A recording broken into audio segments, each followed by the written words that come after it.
Hello everyone, welcome. My name's Paul Duke. I'm an English writing coach. You may already know me from the Grammar Detective YouTube channel or my writing workshop channel. Wherever you know me from, welcome to this little live stream I've decided to do on an unannounced sort of basis. If you've followed me for a while, you know that at some point over the last 5 years, I've been live streaming on my grammar channel every week, and we've been talking about grammar issues and topics. I've decided that I'm going to start a new live stream, but this one focused on English writing.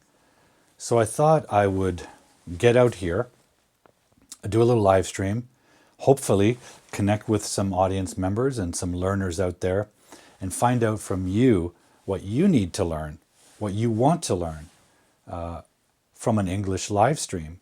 So as we go forward and I present my new writing-based live stream, I can serve your needs and help you better navigate the complicated world of English writing. So I wanted to ask everyone tonight a few questions built around this idea of what you want to learn about English writing. Because based on what you tell me, the topics that you tell me about, I'm going to build my live stream and answer your questions and address your issues. Everyone struggles with a different aspect of writing. And it also depends on what kind of writing you're doing. Some people are doing academic essay writing. Some people are writing creative stories. Some people are working in journalism. Some people are writing blogs, articles. There's a lot of different genres of writing. And whatever your writing goals are, even if it's business reports, emails, you want to write those better, there are techniques and methods you can apply to your writing to make it stronger, more powerful, more precise, and ultimately more persuasive for their purpose. And it's not magic, right? It doesn't require magic genius talent. It requires craft. It requires your knowledge of a range of techniques and skills that you can apply in your writing. And you can learn these. And moreover, I can teach you. So that's what this live stream is all about. It's all about finding out from you what you want to learn. A little background about myself. I started as an English teacher and quickly found out that I love to specialize in helping learners master their English writing, especially if they're planning to go to university or college and study, then writing is going to be an important skill for them. So I've quickly found a passion for that. Around 2020, when we found ourselves at home, I decided to host a weekly live stream and, answer grammar questions because I found a lot of my writing students struggle with their grammar. And in writing, there's no way to avoid grammar. It's really integral to the writing. And then last year, I felt like the Grammar Detective show on that YouTube channel had sort of run its course. It had sort of gotten tired. I found myself answering the same grammar questions every week that we had answered before. And I thought, okay, it's time to start a new project. And I didn't know what that was at first. So I thought I should take a break from live streaming, which I did. I worked on some other things. But as we got through this winter, I decided it's probably a good time to get back to live streaming. There are probably people out there that I can still help. My studio is still set up for live streaming. And I began to work with more and more writing students, people that want to improve their writing. So I thought it's really probably a great time to get back to the live streaming and focus on writing techniques, writing skills, and see if there are more people I can help, people who want to improve their writing. And by the way, that can mean you're learning English and you're struggling with English as another language in your writing.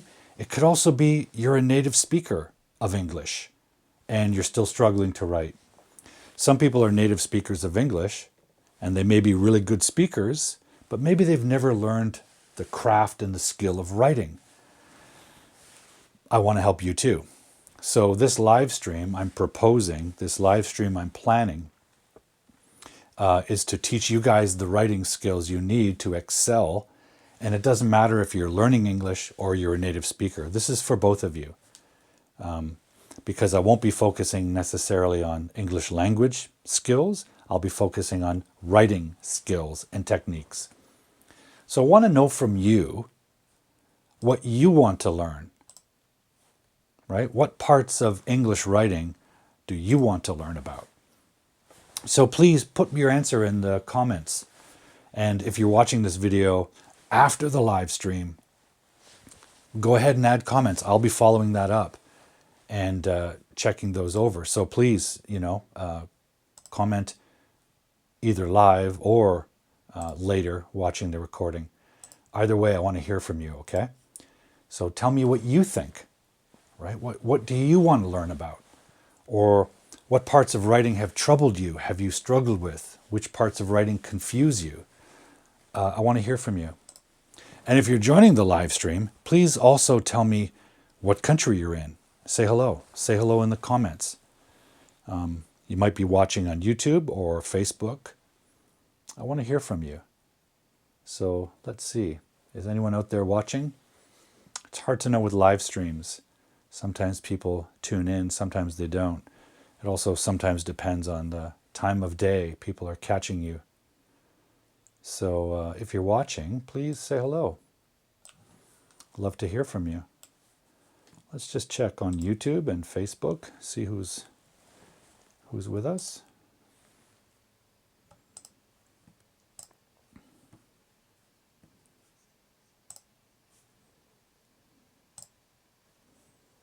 Okay, there's somebody over there on LinkedIn. I think we're streaming live right now to LinkedIn, Facebook, and YouTube.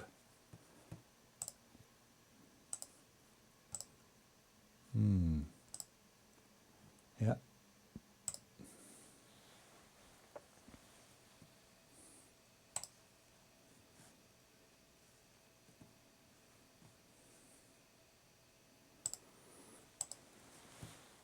Please say hello in the comments and tell me what you think. What aspects of English writing do you want to learn more about? What aspects of English writing do you struggle with? For example, do you struggle with writing introductions to your essays? Do you struggle with writing conclusions or essay bodies? Some students even struggle with, like, what do I put in my paragraph? How do I organize a paragraph? My teacher tells me, oh, make sure your paragraphs and your ideas are logical. What does that really mean? How do I write a logical paragraph? How do I move from one sentence to the next one? What should the next sentence tell me? Right? We also have to think about things like, how formal should my writing be? Or should it be informal? We have to think about, like, who's my audience? Who's watching or who's reading? No, who's watching my video? Who's reading my paper? Who's reading my blog? And we have to learn to write for that person, for that avatar, for that reader. These are all really important things to think about when you're writing something. I often mention to my students, I work with one-to-one private students, and I often mention them, when you write, you have to remember there's a reader. There's someone who is going to read what you write. And that person's a very important thing to consider, right? You really have to consider that audience and write for their benefit. And, you have to write things that are clear and fully explained because your audience may not know what you know. Oh, let's just check in with some of our viewers. A couple of people saying hello here. We have Kira Sage. Hello, hello, welcome. Thanks for joining. We have my friend Jonas. So Jonas was a regular watcher and viewer and fan of the show when it was the Grammar Detective. So this live stream is not for the Grammar Detective, Jonas. What I'm doing here is I'm just doing a little test and a little survey because I'm planning to host a weekly live stream for writing. So I want to know what everyone wants to learn about, what parts of writing in English everyone struggles with, right? So I'm asking this question of everyone: what aspects of English writing do you want to learn about? And I'll apply that to my future live stream. So I'm going to call this future live stream Better Writing Live. I'm not sure the exact day we're going to launch, but it's going to be a weekly live stream focused on writing skills, writing craft. So if you have any thoughts about that.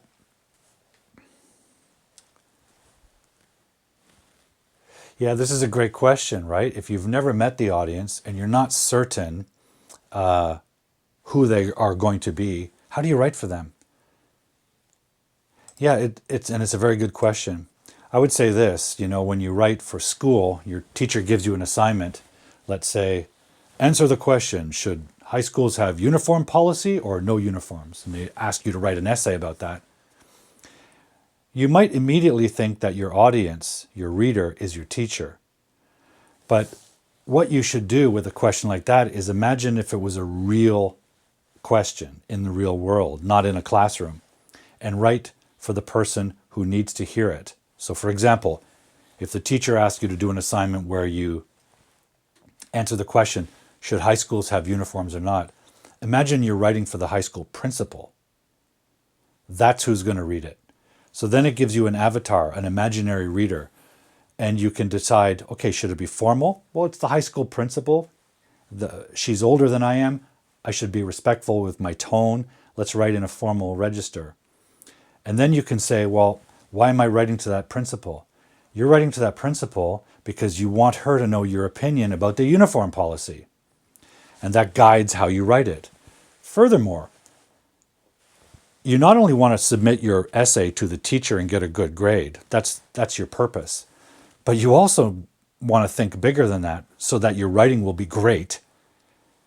Imagine trying to persuade the principal to actually change the uniform policy. So for example, I don't want to wear a school uniform. I want to wear my own shirts and my own jackets. Or maybe I want to wear my detective hat. I want the student to choose your clothing. Well, I have to convince the principal to agree with me. So I've got to write a very persuasive essay.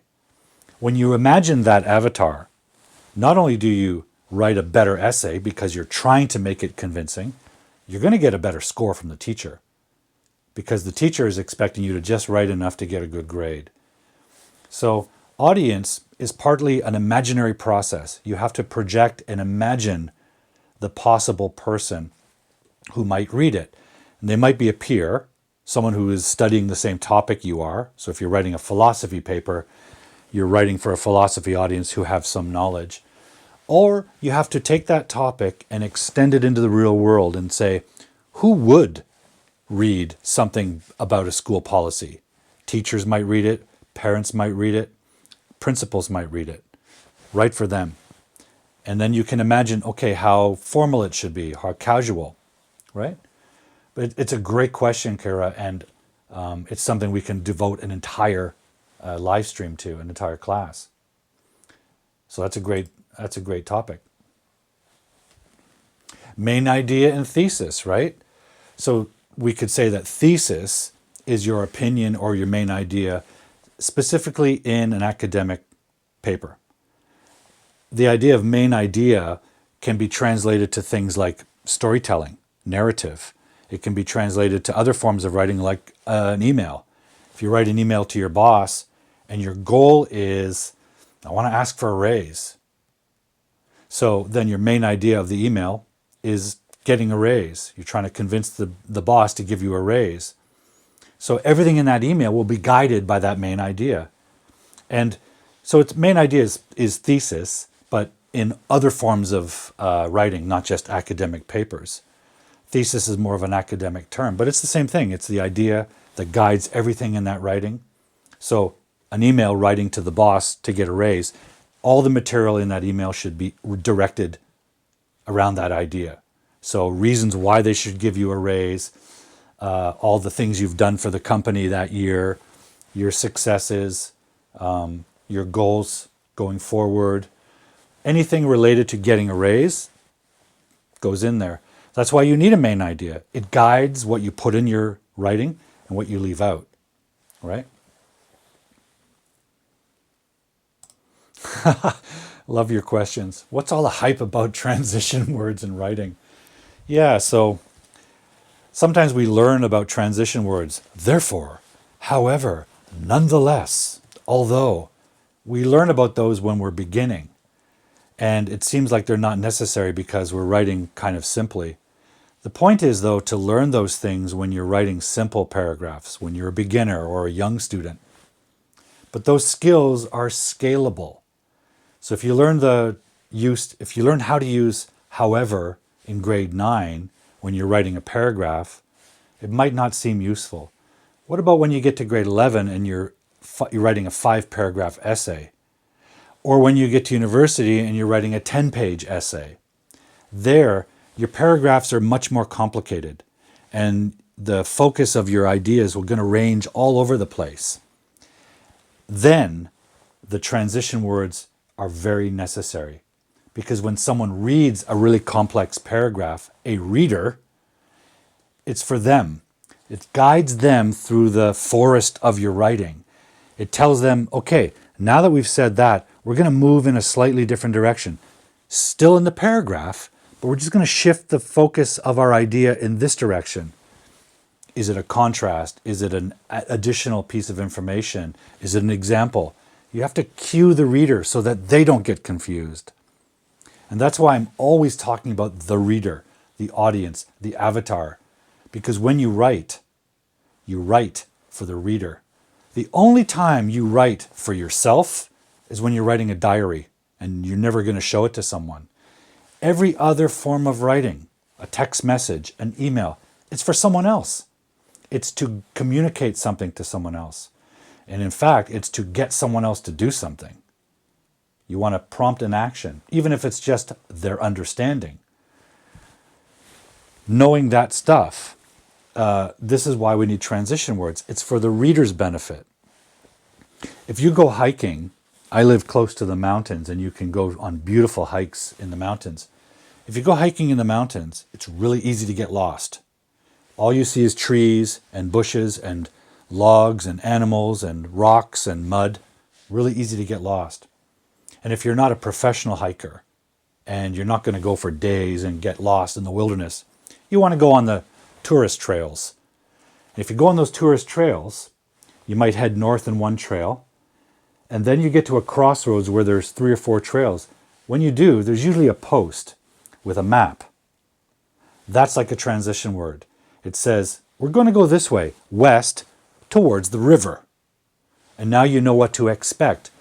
You're walking along this and you're like with your friend, you say, hey, I don't see a river. We're supposed to be on the trail that goes to the river, but there's no river. You're lost. Then you can go back to the post with the map and go, oh, we took the wrong trail. So that signpost tells you what to expect. So for example, when I use the transition word, for example, what do you expect? Well, you expect an example. And that seems obvious, but a lot of students will say, for example, and then explain something and not give an example. And then the reader is left to be confused and say, I was expecting an example. So it doesn't give away all the secrets. The reader still has to read your sentence to find out your idea. But these transition words help the reader understand what to expect. What direction are we going into, right? And that's why they're powerful. They're not so obviously necessary with short writing, but you learn when you're a beginner so that later you can scale your writing, and that's when transition words are essential, because your writing gets more complicated, right? Great. Yeah, thank you, Jonas. It'd be great to have you with the new live stream. That's another point, Kiris. Thank you. Yeah, that is, sorry, I can't see past my camera. That's a whole stream. Yeah, vocabulary. So when we're talking about register or the level of formality or informality, sometimes that can be grammar, sometimes that can be sentence length related. It's also a lot about vocabulary, right? There are certain vocabulary words, there's certain that belong to certain categories of formality or informality. And it's important to learn, when you learn a new vocabulary, it's easy to say, oh, that's a formal word. You don't need it for everyday life.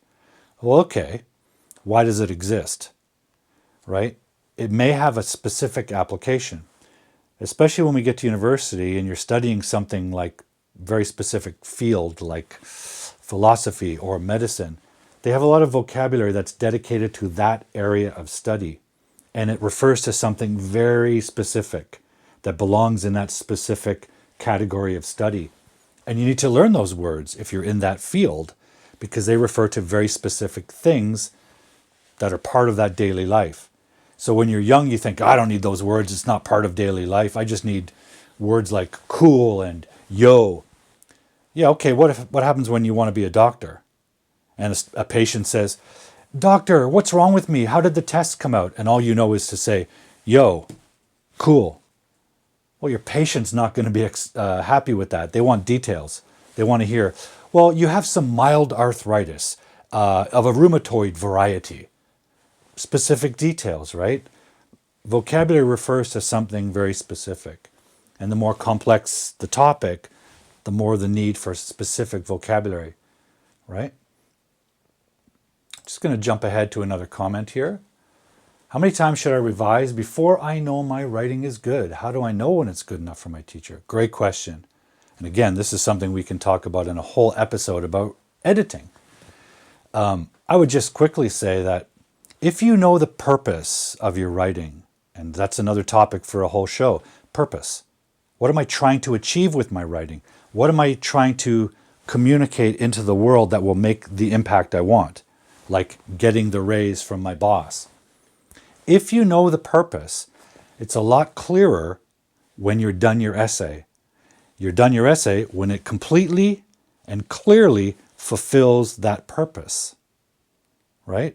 If you're trying to persuade the principal of your high school to change the uniform policy, and you're convinced, you're certain that you've included every piece of material that he needs to know or she needs to know in order to change that policy, you know you're done. And then you can get it simply edited and check for grammar and spelling, but even AI or Google can do that for you. Or you can give it to someone to read, like a classmate. You can swap papers, or a writing coach like me. This is one of the things I do for my private students. I can read it as a reader, and I can share the experience of a first-time reader of your writing, and I can say, well, I was not convinced to change the uniform policy. There's not enough reasoning, or you haven't given me any good examples, and you haven't shown me the benefits of changing the uniform policy. So I'm unconvinced. Go back and revise it. Get some more information in there. Get persuasive support for your argument, right? So another person will know very quickly if the thesis and the purpose is clear, that this essay is trying to convince me to change the uniform policy. If you know in advance what it's trying to achieve, what the purpose is, it's very clear whether or not it's fulfilling that purpose. One of the problems is a lot of students start writing and they have no idea what the purpose of the writing is. All they know is the purpose is, I got to give something to my teacher. When I teach students, I teach them to go one step beyond the teacher and imagine that they're not writing for the teacher to get a score, fulfill the teacher's expectations. They're writing to fulfill the purpose of your thesis. If I want to convince the school to get rid of the uniform policy, that's my purpose, not the teacher, right? You have to imagine your thesis exists in the real world. And the good thing about that is it forces your writing to be more powerful and more convincing, because you're not just trying to convince the teacher. It's easy to convince someone, especially if they already agree with you. You're writing to convince someone who doesn't agree with you. And that requires you to write very persuasively. I also believe you can't, like all good writing is the result of rewriting. So this is a really key point. You must revise. We can talk about that a lot because that's something a lot of students don't understand. They think, oh, I'll be cool, I'll pull an all-nighter before the due date and then I'll submit it. Well, then you're submitting a first draft. That's not wise, because first drafts are never very good. Or even if you're a talented writer, they're not as good as it could be if you did a second or third or even a fourth draft. All great writing is the result of rewriting. Okay, so we have Isaac here, Isaac or Isaac. Welcome. Thank you for showing up. Thank you for joining us. Okay, Isaac writes newsletters. Wonderful.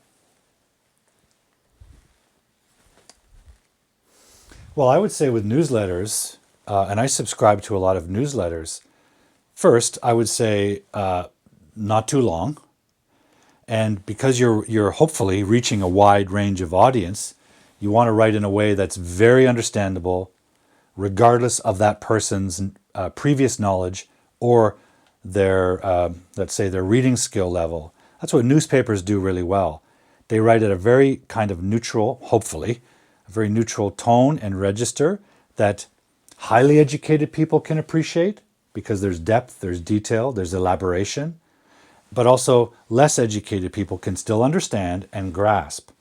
I think with a newsletter, now you're probably writing for a specific topic niche. Maybe it's AI business, for example, or marketing or medicine. You have usually a specific niche.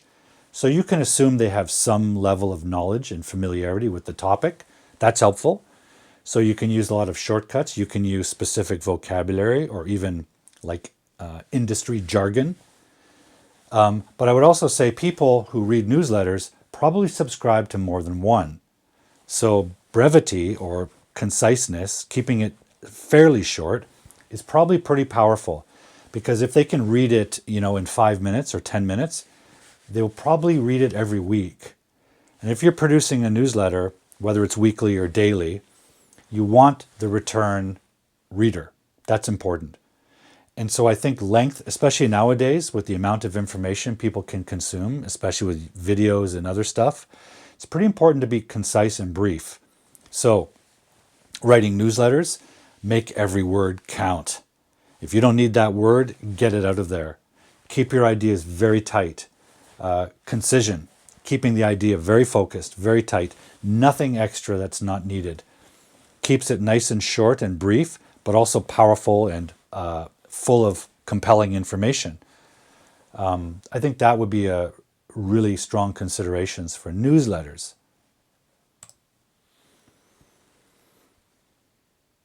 Paraphrasing, yes. Yeah, that's good.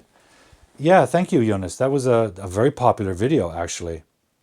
And I thought, in my experience, students often say, oh yeah, my teacher says I should paraphrase more in my academic writing. And of course, teachers always say, hey, paraphrase, make sure you paraphrase this.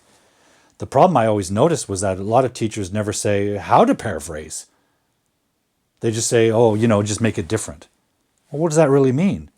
So when I made that video, I thought I'd really examine what is paraphrasing, how to do it. So I came up with that idea of the 6 techniques to paraphrase. So when a teacher tells you to, change the original writing into something else, what does that mean? What can I do? I found that a lot of students just use synonyms. And I think that's problematic for 2 reasons. One, there's a kind of misbelief about synonyms. I think I've said this before, that you're taught when you're young or when you're a beginner at a language that synonyms are 2 words that mean the same. That's not true. If 2 words still exist in an English or any language lexicon, they exist because each of them express something slightly different. If they were absolutely identical, one of them would have fallen out of use years ago. So if they're still in use and still in the dictionary, that means they both have slightly different meanings, or sometimes quite different meanings. So that means if you just exchange them for the sake of paraphrasing, you might be communicating a different meaning, maybe one that you didn't intend. So paraphrasing isn't as simple as switching synonyms. And the other danger is, even if the meanings are really close, maybe the grammar's different. Maybe they can't be used interchangeably in the sentence, right? That's also a problem. Can't think of an example off my head, but we can get to that in an episode. So synonyms are problematic for those reasons. Another reason they're a problem is that when students try to use synonyms for words that are essential to the topic, And I call those keywords. When you write an essay, for example, or a newsletter for anything, you're focusing on one idea, one main idea or thesis. And there are some words in that thesis that are essential to the idea, whatever your idea is. Those words should never be changed into synonyms. Those words are the ones that should repeat throughout your writing because they clearly and very pointedly express your main idea. And when the reader sees them repeated, it holds the whole thing together, right? So I've been using the example of an essay about uniform policy in a high school. Uniform policy. That's the key word. I could change uniform to like school clothes. No, uniform has a very specific meaning. And because that's the topic, that's going to be repeated through the essay. That's not one that you change. That's one that you actually repeat. It holds the essay together so that even at the end of the essay, when you say uniform policy, the reader knows that you're still talking about uniform policy, right? If you suddenly change at the end to the clothing students wear at school, are we talking about something different now? Right? Keywords should be repeated. So, back to paraphrasing. Synonyms alone don't make a good paraphrase. We should also change grammar. We should also change positive sentences to negative sentence and negative to positive. All these techniques make good paraphrasing. So I'm glad you appreciate that video because it is a common problem, right? Yeah, so this goes back to a really key question about all writing. Let's see if I have an example of writing somewhere. Maybe I don't. So unprepared, Paul. My God. Oh, here it is. Let's say you write a little newsletter. Right? Here's a newsletter. And what are you going to do with it? Well, you're going to put it online, or you may print it and hand it out at the local nightclub. I don't know. In other words, you're writing it and you want people to read it. You're going to distribute it somehow, even if it's on your blog or wherever. Why should someone read it? Well, maybe the topic interests them, so they start reading it because they want to learn about uniform policy, for example. But people are busy, and reading is hard work. How many of you guys spend hours a day reading? Probably not. You probably spend more time flipping through your phone. Reading is hard work. So somebody might be interested in a topic, so they look at it and they start reading. Okay, so now you've got their attention. But why should they continue to read when reading is so hard? Why? They could put it down. They could read the first sentence, put it down, and go for a pizza. That sounds pretty attractive. More fun than reading. Reading's hard work, even if I want to learn about uniform policy. Your writing has to give them a reason to read. I'm sure you've heard of a hook. Your teachers probably tell you, make sure you have a hook to start off. Yes, you should have a hook in your first couple of sentences, or maybe even the title is a hook. You see that on video thumbnails, right? Something that creates a question for you that makes you want to watch the video. Same thing with your writing. But here's the difference. In writing, people get bored easily. You have to hook them again and again and again. Maybe every paragraph you have to hook them again because they're going to get distracted. They might go read something else. They might fall asleep. You have to constantly hook the reader, bring them in, so you can create tension or mystery or misunderstanding, and then resolve it. Question, answer, question, answer. And that keeps them going. It's like when you read a novel that's really exciting, it's called a page turner. At the end of the chapter, they give you some kind of hook that makes you want to read the next chapter. That's important because people have lots of, here's a pretty thick novel, a lot of chapters. You got to keep hooking me to keep me reading because I could go eat pizza, right? I could go take a nap. You got to give the reader constantly throughout the piece. You've got to hook them in again. And when, maybe it's a good habit just to learn how to hook the reader at least once a paragraph. even in a newsletter. Because, yeah, they might be naturally interested in that topic. That alone is not going to keep them reading. It's just not. So there are techniques we can use to hook a reader. Even at the sentence level, there are techniques you can learn where there's a way to make a sentence more dramatic and more hooky or not. For example, think about when somebody introduces something to you. They save the most important information for the end, and you're waiting to find out. A wise writer leaves that information till the end of the sentence. For example, ladies and gentlemen, today, for the first time ever, I'm going to explain something really important for you. I mean, you see this stuff in videos, right? And by the way, if you don't learn this, you're going to have trouble. You're hooked because you wonder what I'm talking about. And then finally, we get to the end and I announce, I'm starting a writing podcast, or I'm starting a writing live stream. That's the answer, or the resolution. So we create tension, we create mystery in the sentence, and then resolve that mystery at the end of the sentence. So you get hooked, you get satisfied, then you hook them again. Great master writers do this sentence after sentence after sentence, so that every sentence hooks you and makes you want to read the next sentence.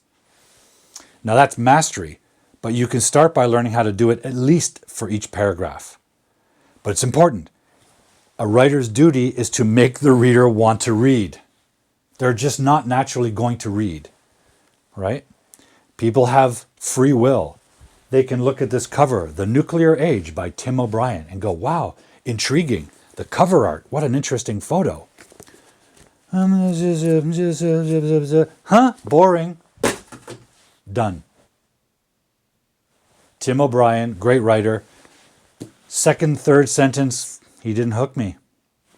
I have no reason. I don't have to read that, right?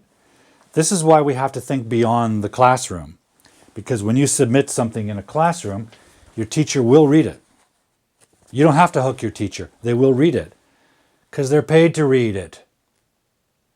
Or if you're working with a private writing coach like me, of course I'm going to read it. You pay me to read it. And I'm going to read the whole thing because you pay for feedback and help. Of course I'm going to. But I'll also tell you, hey, I read the whole essay, but it didn't hook me. Let's work on that. So remember that because it will improve your writing. You have an obligation to interest the reader. And that is a structural thing. That's a technique we can learn. And I can teach you on this show how to do that. Because it's not a magic formula. The master writers know how to do that. They've learned how to do that. I think that's a great idea, Isaac. Actually, when I did my grammar live stream, I met a young man. Oh, no, that was on my writing podcast. I met a young man who hosts a writing podcast of his own in order to help him learn writing. So, and he writes articles and blogs to help him improve his writing. But they're about writing. So I think that's a great idea. Writing a newsletter to improve your ability to understand the language. Absolutely. When I've worked with English learners, most of them, I'm in Canada, most of my students would come to Canada because they want an English experience. They might come from South America or Asia or even Europe. Why? They want to learn English in an English environment. They want the immersion, the exposure. Great. So far, so good, right? And then in my class, I might tell them, okay, how many of you read? They're young, so they say, no, I don't like reading, teacher. Most of them have been forced to read in their high school or their college, forced to read things that are not interesting to them. So they may have developed the habit of like hating reading because it's only an academic thing. It's a shame. When I grew up, my parents and my friends and my culture in a way encouraged me to read for pleasure. So I've always read for pleasure. My office is surrounded by books. I still read as much as I can. I would say this for English learners. I would say English is such an irregular language in its spelling, in its grammar. You can never really master English if you don't read. And if you want to master English, if you want to be good, really proficient at English, you really got to get reading into your skill set. Because when you take the time to read something, you can see the words in action. You can see how the grammar is structured. You can see how the word is spelled versus how it's pronounced. You can line up the things you've learned in your vocabulary class, your grammar class. You can line up the things you've heard people say with how they're written. And when you read, you have a context. Like if you're reading a novel, you have a story context. And when you see a sentence or even just a word in that context, you can understand it more deeply. And when you read, especially if you're reading really beautiful, elegant, fabulous writing, your brain is absorbing those sentence structures. It's normalizing them. It's becoming familiar with those strange, unusual sentence structures that, because you're learning English, maybe you had never tried. And your brain is making them normal and familiar and absorbing. And that influences your speaking. Okay? I'm a living example of that. When I was young, I was a pretty shy, reserved kid. I didn't talk a lot. I read a lot. And when the time came as a young teenager, it was time to be more social and have friends and get involved in activities. I knew I needed to do that. I was able to speak really well. I was still uncomfortable, but I was able to speak articulately. Why? Because I had spent my childhood reading and absorbing all of those sentence structures, all that vocabulary. My point is, this is a great idea. It's just like since I've become a teacher, I also became more knowledgeable about the language because I'm teaching it. Teaching something or writing something, in other words, producing language, helps you get better at it. So this, Isaac, sounds like a great idea. Really.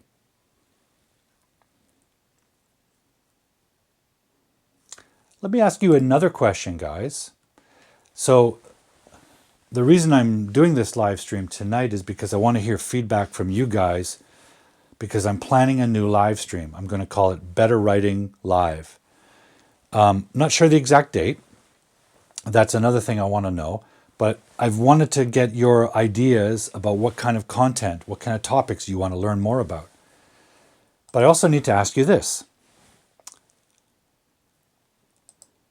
When I do this live stream, what day and time would you watch a show like that? If I did it weekly, what time and what day would you actually spend the time and join me for a live stream?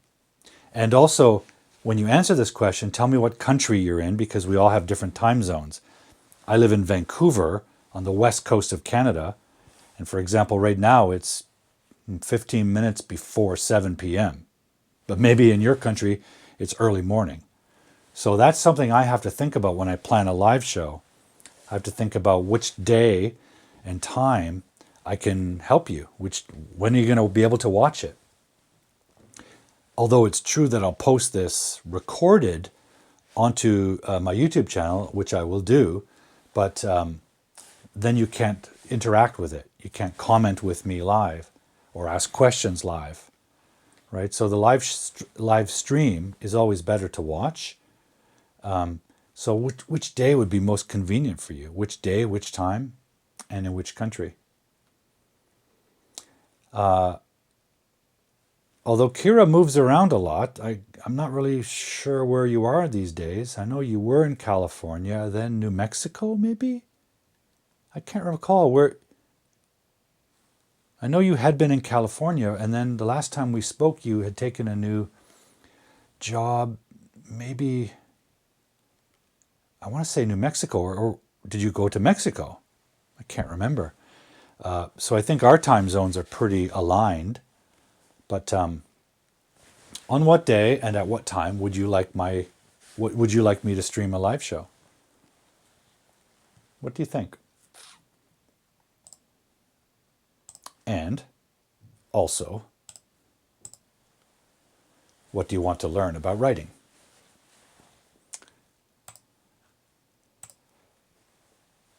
Okay, Tennessee. Wow. That's amazing. Tennessee. And I assume you're having a great time there?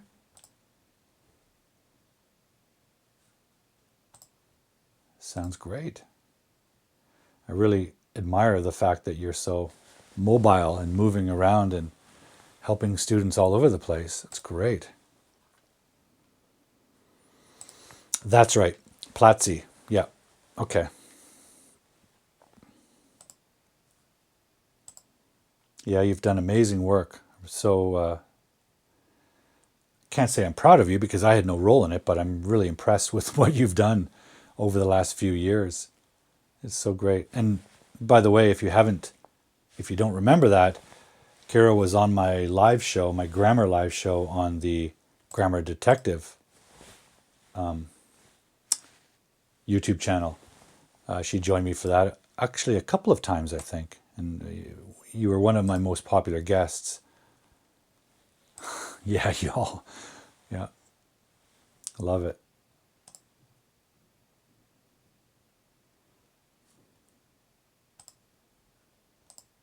I think I was in Tennessee a long time ago. I think I was probably 12 or 11.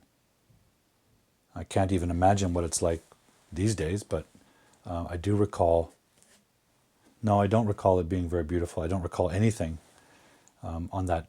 My family took a trip, drove through that area, that region, eventually going to Florida. So I really don't recall it. It's too long ago. You're welcome.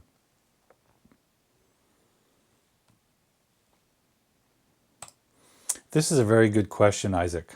It's on a lot of people's minds lately. I think everyone in every industry is asking this question, right? Where is the future of learning? But it could also be, where's the future of law or medicine or engineering or astrophysics? AI is going to affect everything. It's particularly going to affect, I think, soon, education because it's language based. I have already seen some effect. Let me first say, where is the future? I have no idea. And I'm really not good at speculating or predicting the future. I really have no idea. I would say this: there will come a time in the not so distant future where nobody's going to need me. No one's going to need Teacher Paul. They're not going to need me for answering grammar questions. They're not going to need me for helping with their writing. That's coming soon. I have no illusions about that. I have no denial about that. I know I'm on the chopping block. That's another reason maybe I want to do a live stream now while it's important, while I still have some relevance. I think English teachers are going to vanish. I do. I think English language schools, for example, my city used to be full of English language schools. The pandemic closed down a lot of them, and then they returned. But I think there will come a time when English language schools are going to disappear. The cost of a school in a city is going up and up and up, and students don't really need it as much anymore. They have so many other ways of learning English. And AI technology will give them tools where they don't need to learn the English. They have really good translators.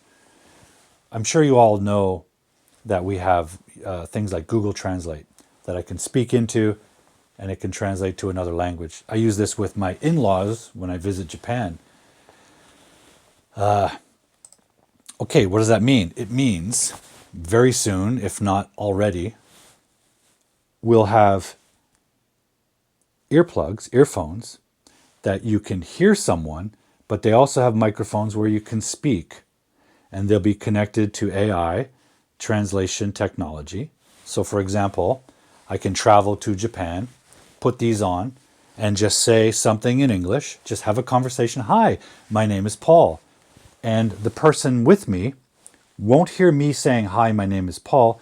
They'll hear me in Japanese translated. So I won't need to learn Japanese. Everyone will have these kind of things. I think that technology is very close. Maybe we already have it and I just haven't seen it. I think AI is going to really impact language education. It may even replace it, right?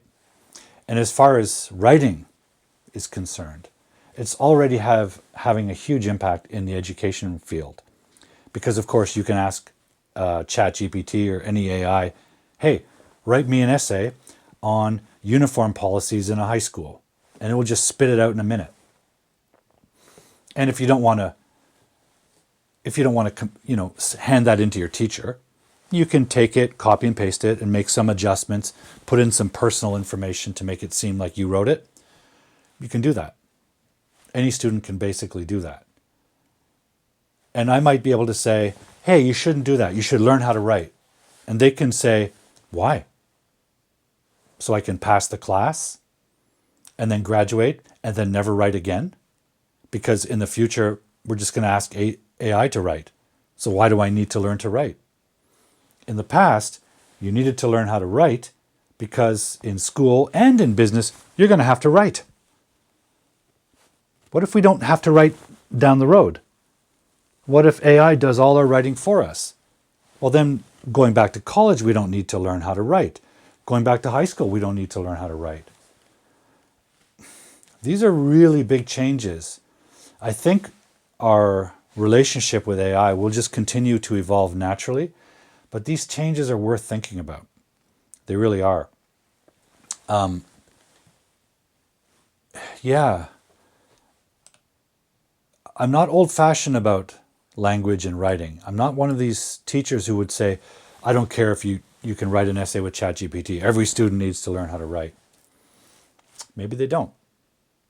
Because after all, education that we give a student now is designed to prepare them for their future, not mine. Right? So the education we give a student needs to be applicable to the world as it will be. So if the world will be a place where AI does all of our intellectual work, all of our writing, all of our reports, all of our emails, why do we need to waste our time in a college or a high school learning how to write? It's a good question. Maybe we don't, right? Unless we continue traditions like essay writing and literature that are much more personal, and you're going to attract a small number of students who still want to learn how to write because they actually want to do the writing. That might become a smaller and smaller field of students. It may become one department at university, the writing faculty. Other than that, I think a lot of students are going to find and come to the conclusion that they don't need to learn how to write because AI is going to do it for them. And how, as an educator, how can we argue that, right? If the education is designed to prepare them for the future. And to give you an example, I graduated high school in 1984, a long time ago. When I was in high school, I studied a whole bunch of stuff that I've never used since. And I didn't study a lot of stuff that I've had to learn since, right? When I was in high school, we did not even possess computers. Computers had not yet reached common people's homes, and even then, my high school didn't really have computers in their office. So there was no class for computers. But a few years after graduation, computers became commonplace, and I had to learn how to use them. So I could look back and say my education did not prepare me for my future because it didn't have a computer class. Maybe they couldn't see that future coming, I don't know. But the goal of education, the purpose, is to prepare for a future. And if the future doesn't require writing, why should we learn to write? Why don't we just ask ChatGPT to do it for us? I don't have a strong answer for that. What do you think?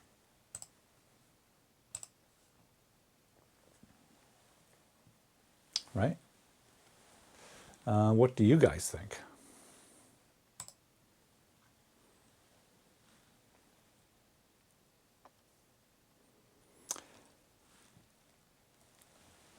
Yeah. Well, guys, I think I'm going to wrap up and say good night. It's nighttime for me. So thank you for joining me live. To those of you who join me live, thank you very much for doing so. It's great to see you. It's kind of fun to be live again. I haven't been live since this time last year, basically. Last June, I did my last live stream. If you are not familiar, let me put up my QR codes. So I have this channel, The Grammar Detective, and so there are 100 episodes of my live stream for the last 4 or 5 years there. Please subscribe to that. And the writing channel called The Writing Workshop, please subscribe to that. That's the channel I'll be hosting my writing live stream on. So if you have not subscribed to that, please do, because that's where my weekly live stream will be held. And again, which is the purpose of this show, I've been asking 2 questions. I want you to think about this, even after I post this as a recording, after the live show is done. Please think about this and let me know what you think in the comments threads, okay? I want to know what you want to learn about in the world of writing. What kind of writing do you do? Newsletters, blogs, essays, academics, whatever it is. I want to help you. But I want to know what you need to learn. What are the things you struggle with? What are the things that still confuse you?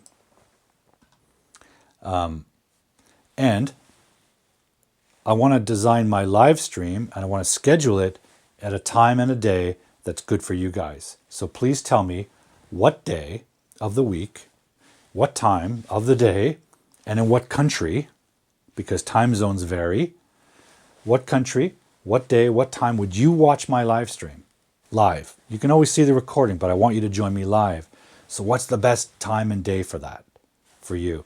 And don't forget to tell me what country you're in so I can factor in the time zone. So Kira, Isaac, all of you who joined me live, thank you. It's great to meet you, Isaac. Please connect with me on LinkedIn. You're on LinkedIn. Please find me on LinkedIn. Be happy to connect with you and talk more about this. And that way also you'd be aware whenever I go live. Just so you know, my name is Paul Duke. You can find that name on LinkedIn, okay? And please subscribe to the channels, the Grammar Detective channel and the Writing Workshop channel, where I will host my live stream. All right? Thank you very much for joining me. It's great to be back live with you all. And I will see you very soon, I hope. Keep writing.